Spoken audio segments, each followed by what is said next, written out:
Hello, So last everybody. I checked out the 2 hour thing, and it basically was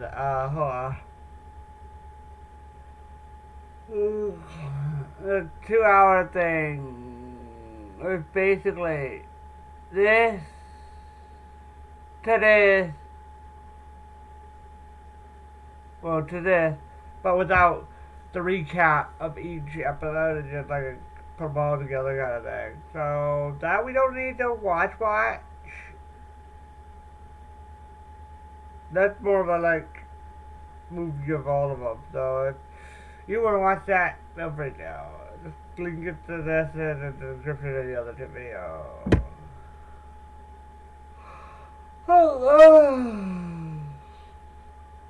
Let's get on with the video again.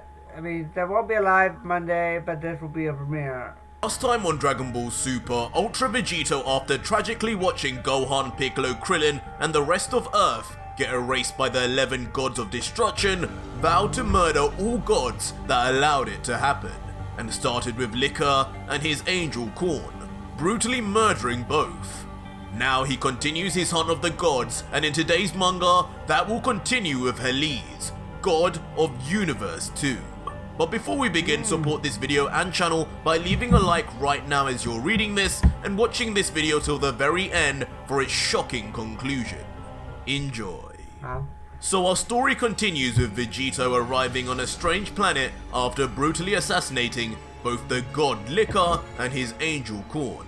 The planet he arrives on is noticeably desolate, surrounded by a multitude of large pyramids and palm trees that line the area. Nothing like the planet of Liquor or Beerus. For a moment, Vegito looks tense, trying to work out a plan, as right now he can see nothing but pyramids, trees and lands. He takes a deep breath, closes his eyes and begins to locate any sign of life to find the god. I've never been to a planet like this before. Is this really where this universe's god is? Where the hell are they hiding this time? It doesn't matter. Probably in an airplane. Wherever they go, wherever they hide, I'll find. So last time on Dragon Ball Super, Ultra Vegito faced by the 11. Now he continues his hunt of the conclusion. The angel Naruto begins to locate or find. There we go. Instantly, Ultra Vegito's face becomes full of shock. His eyes wide and his mouth open, he sees something that somehow brings fear even to the God Killer. What the? And unbelievably, in the sky before Vegito is a rain of what looks like an infinite amount of moving dots that get larger and larger. And as we zoom in, incredibly and horrifically, each one is revealed to be an arrow imbued with Hakai energy. As fast as Vegito is, there ultimately is no escape though, as he just stands still as each and every one of the arrows rain down, piercing him and the ground below in a matter of seconds, piercing his very skin and bone, tearing apart his flesh. At first, Vegito makes hardly any sound as the adrenaline and shock numbs him until... Vegito cries out. He's bleeding all over, his blood covering the black arrows in small crimson rivers, the pain being simply unbearable as the ends of the arrows become lodged in his body, each one seeping destructive energy into him, ready to erase the God Killer for good. Vegito can only comment now, no, not like this. Where did they come from? Vegito eventually collapses to his knees, his hands out to catch his fall, fighting the pain, doing whatever he can to not give in. Vegito's breathing heavy, sweat beading from his brow, his teeth clenched in pain. He starts to speak. No, it can't end like this. It won't end like this. It just can't. I promised them. I promised everyone I'd avenge what the gods did. One god's death is not enough. Soon though, as Vegito contemplates his final moments, Heles and her angel reveal themselves. They stand there peering at Vegito, assessing with glee the damage they've inflicted on him. Her angel Sour comments, "Impressive, Lady Heles. I didn't think it would work from the stories I've heard of that god killer. But seems your little booby trap actually worked. He's pinned down like a common rat." To which Heles responds, "Oh, Sour, why would you ever doubt the most powerful female god in history? Beauty, brains, and brawn, all in one package. Aren't you a lucky angel to be attending to me?" Slowly and enjoyingly, Heles and Sour then approach Vegito, who is still sitting on the floor, consumed in pain. Heles at this point is smiling as she says, "So this is the famed god killer, the one who betrayed his own god of destruction. It's nice to finally have some one-on-one time with you. I haven't been on a date with a man in a while. My, you haven't changed much at all in the last 10 years, have you? I'm not sure what I expected, but I didn't expect this. Still the same worthless idiot who doesn't know what he's doing. I must say though, what a pity. You would have made a fine toy boy for me." Slowly, she walks over to Ultra Vegito, clasps her hand over an arrow buried deep into his shoulder before she holds it there for a second. While Vegito stares at her hand, wondering what she's going to do. With a grin on her face, she yanks out the arrow out of Vegito's shoulders, saying, "Here, looks like you could use some help." Instantly, Vegito screams a scream that could strip paint from the walls. Blood gushes from the wound as a chunk of his meat seemingly comes off as he pulls. No doubt that brutal pulling really pained him, but that pain is soon replaced with sheer, utter confusion. As sadistically, Heles then sticks out a large tongue and unbelievably licks the blood off the tip of the arrow, seemingly taking a great pleasure in the pain and discomfort the god killer is in. With her tongue still out and with a crazy look in her eyes, Heles says, How I've missed this. The taste of pain and fear in your blood is just too delicious. I could taste this all day and never get bored. So tell me, little toy boy, how does it feel to be seconds away from erasure? Do you feel the same fear Liquor and Beerus felt yet? Vegito, meanwhile, can only look with a sense of disbelief. Never having seen a god behave in such a way, he can only let out, "You are disgusting!" Heles, though, can only look down and laugh, responding, "I disgust you. The mortal who dares kill the gods that look over them is the one who is disgusted?" What a funny joke from such a worthless insect. You do well to remember your opinions mean nothing to a deity. You are nothing. Well, at least you soon will be. Just the slightest scratch from any one of my Hakai arrows will erase any mortal from existence. I'm sure you can imagine you haven't got long left. Vegito, perhaps realizing his fate, then bows his head in a sign of what seems like defeat. His face sad, and he thinks and lets out, "An arrow of Hakai energy, like the one you fired at my best friend. An innocent.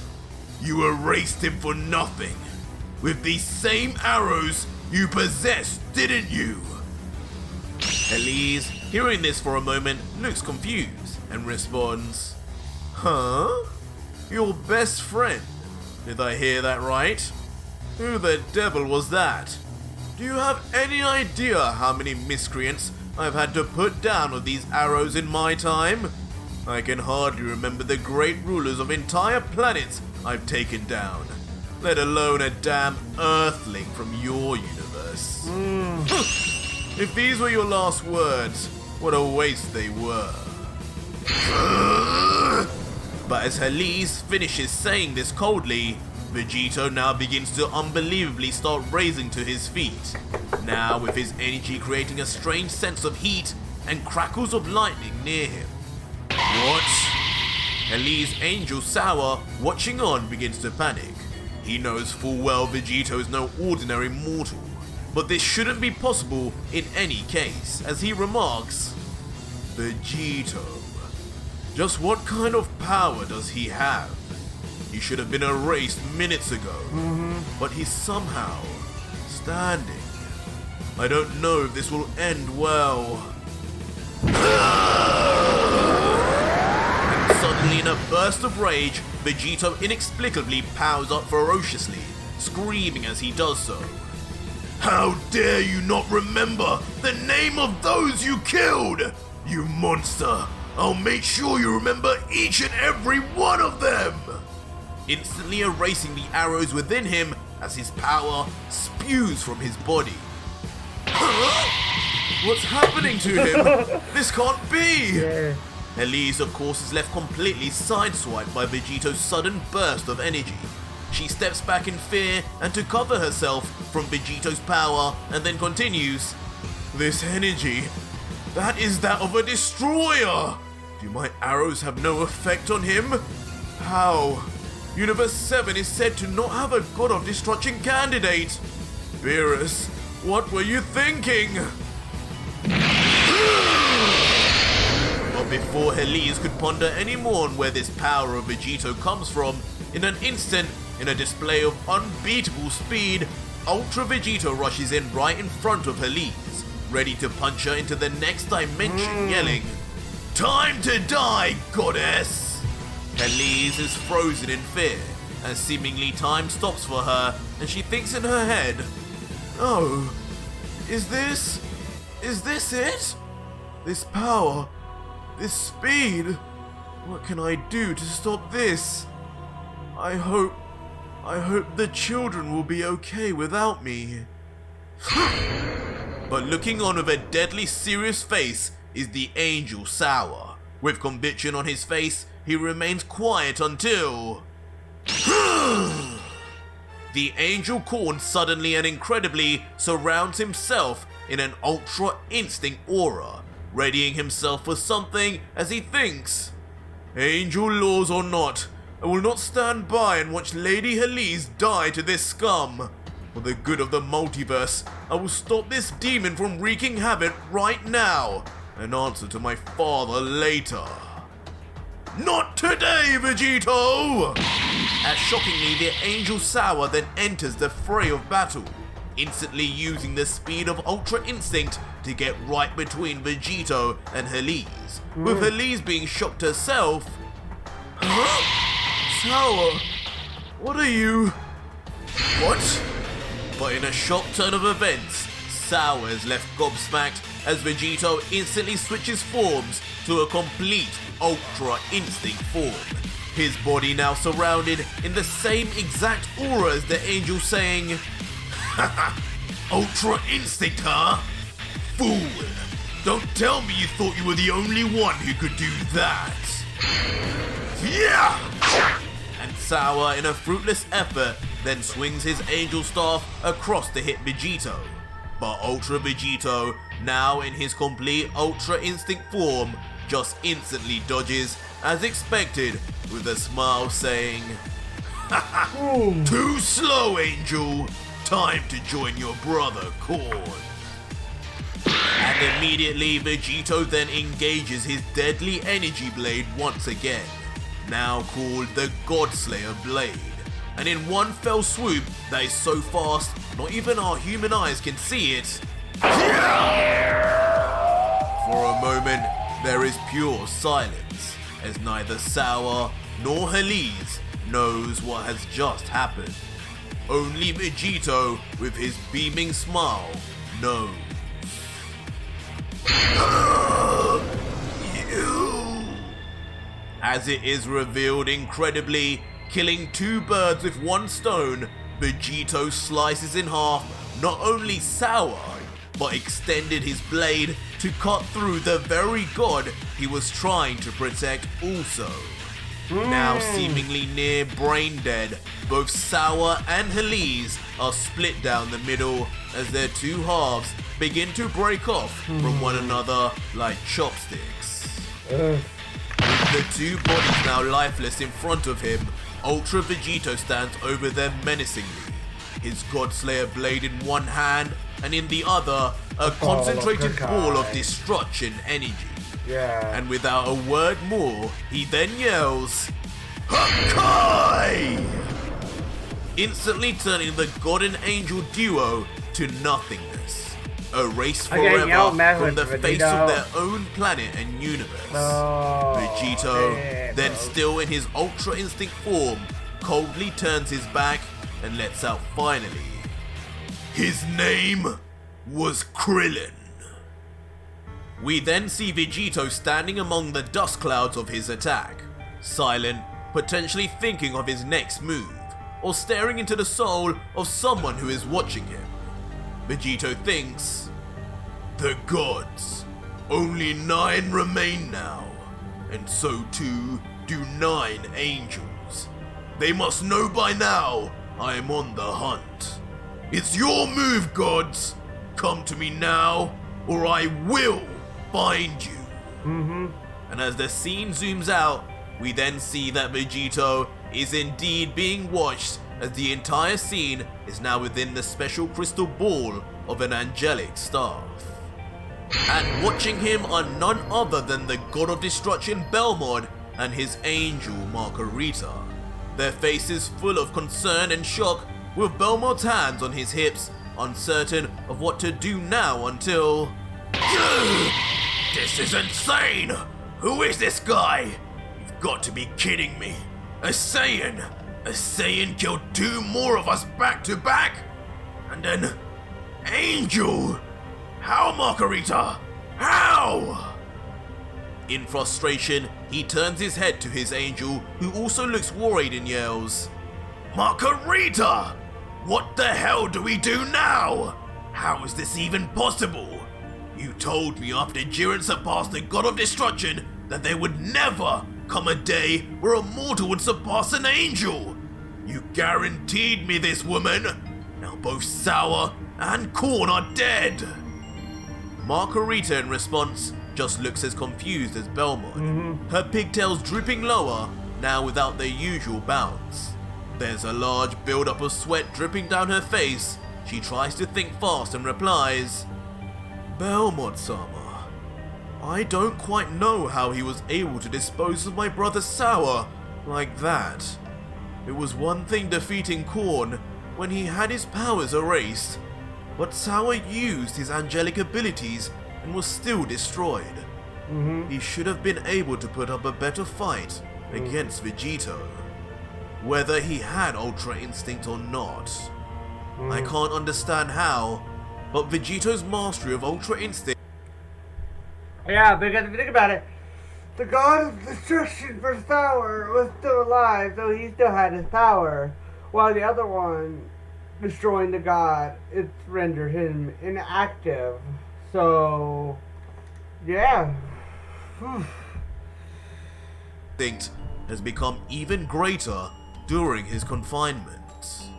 Her face then turns to Belmod and continues, all I can say is, he was nowhere near this strong when he first defeated Beerus. This is a different Vegito altogether. Somehow, he's gained an enormous amount of power and skill while he's been away all this time. But how? It's still unclear why Zeno-sama even kept him alive. There seems to have been no reason for that other than to make him suffer. When I watch Vegito in action, this mortal has mastered not only the power of destruction beyond you and the other gods, but also perfected Ultra Instinct on the level of us angels. to have mastered both forms, the destruction of a god and the ultra instinct of an angel. This isn't good for anyone. A grave concern then descends over Margarita's face. She grips her staff with anxiety and places a finger under her chin to help her think. Finally, she says, "And of course, there is still one more issue that we need to address. On his own, he is able to not only wield Whis' staff, but also make the staff obey him. It follows his every command. That in itself is a mystery, but not even a god like yourself would be able to do anything with an angelic instrument. Nothing would happen. They are hardwired to respond to only our specific angelic energies alone. I don't want to believe it, but if my brother Whis left behind that scepter to Vegito, he may have imbued Vegito with something else too. Something that explains his command over it." At this point, Belmont looks utterly furious.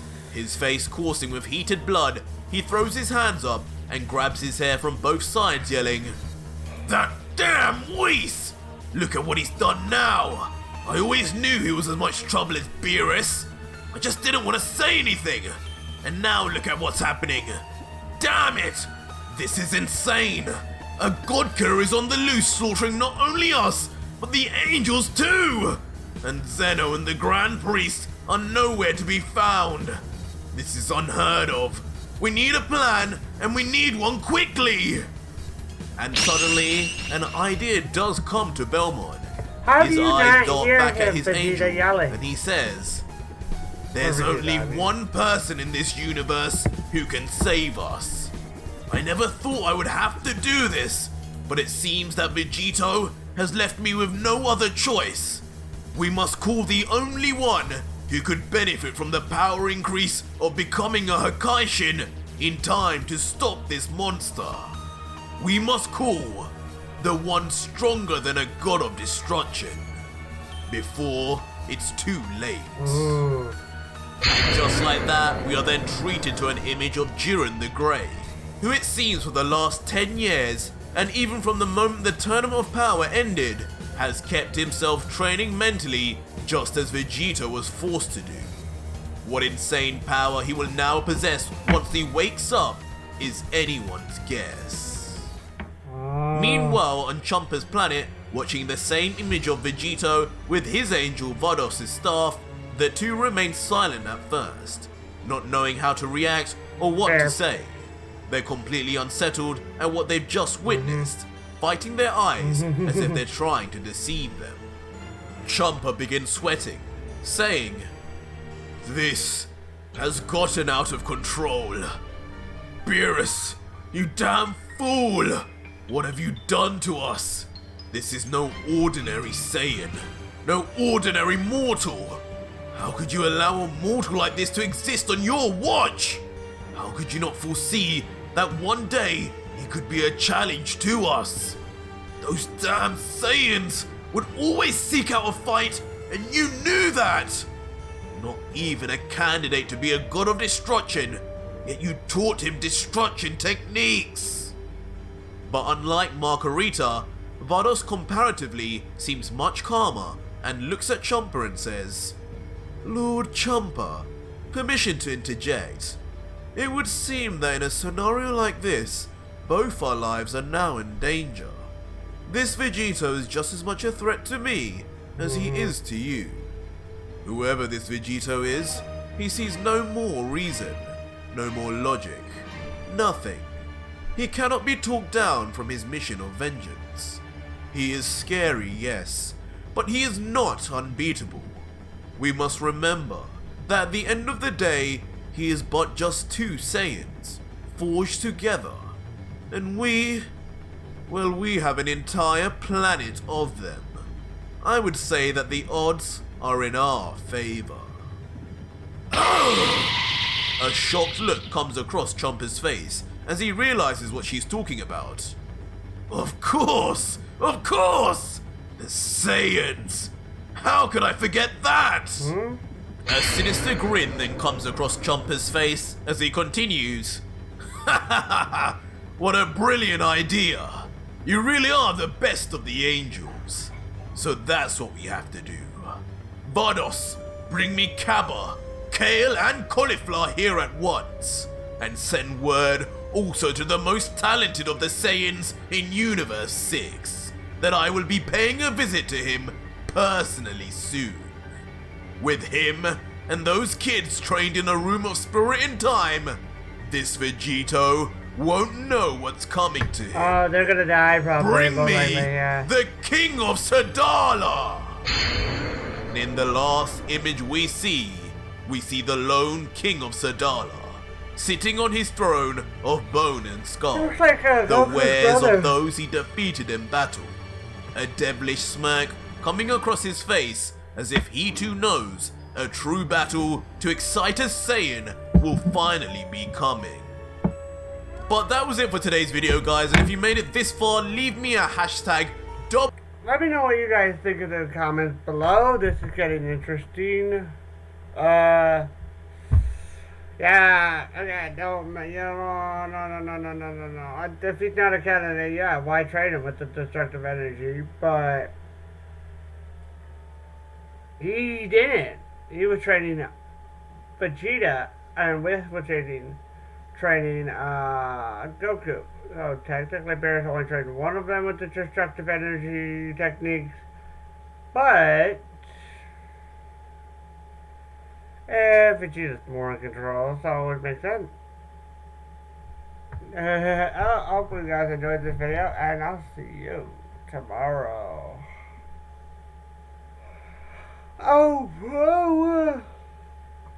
In space with Markiplier on Monday. Let's go to Monday. Wednesday. So there'll only be able to be 3 of these, potentially. We'll have to see.